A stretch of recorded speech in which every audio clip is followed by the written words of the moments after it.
Sir please sir, please sir, please please please please please sir, मुझे छोड़ दीजिए sir. है नहीं?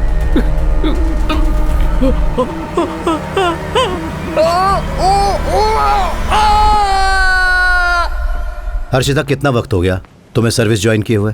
लगभग 10 महीने सर। तुम्हें ऐसा क्यों लगता है कि इन मर्डर्स का उस घटना से संबंध है जो उस दिन तुम्हारे साथ हुई? ऑनेस्टली मुझे नहीं पता सर, बस मन से आवाज आई, माय गट फीलिंग। मैं बताता हूँ कि तुम्हें इन दोनों घटनाओं में कुछ संबंध आखिर क्यों लगता है। सर, उस दिन जब तुमने उस लड़की की मदद करनी चाहिए तो उसने किस तरह से जवाब दिया? नहीं, तुम मेरी मदद नहीं कर सकती। ओके, उसने मेरी कहने के बजाय हमारी कहा। जी सर।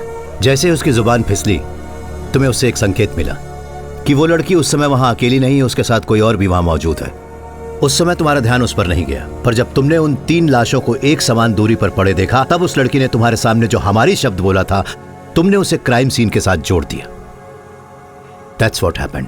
सर, जैसे ही वो दरवाजा खोलकर अंदर आई, उसने कांच के पार्टीशन से बाहर की तरफ देखा, जैसे कोई उसका पीछा कर रहा हो, है ना? Right sir. हर्षिता, तुमने उस कांच के बाहर देखने की कोशिश की? नहीं सर। तो जाओ, जाकर देखो।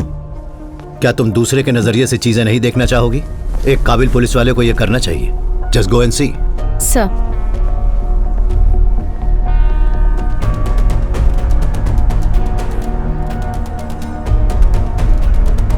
सर इसके बाहर तो दिखता ही नहीं।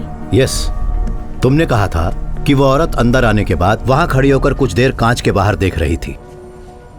जब कांच के बाहर देखा ही नहीं जा सकता तो फिर वो कर क्या रही थी? वो इस ग्लास में परछाई देख रही थी, उस टेबल की। उस टेबल पर जो बैठा था वो औरत उसी को देखना चाह रही थी।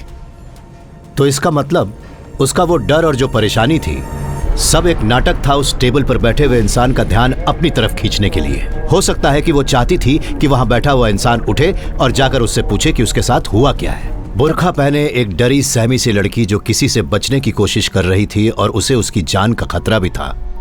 कुछ तो गड़बड़ जरूर है। इस केस से जरूर उसका कोई तो संबंध है, उसे ढूंढना ही होगा। अब हमें मरे हुए लोगों की कुंडली निकालनी होगी इकबाल। आखिर वही तीनों एक साथ क्यों?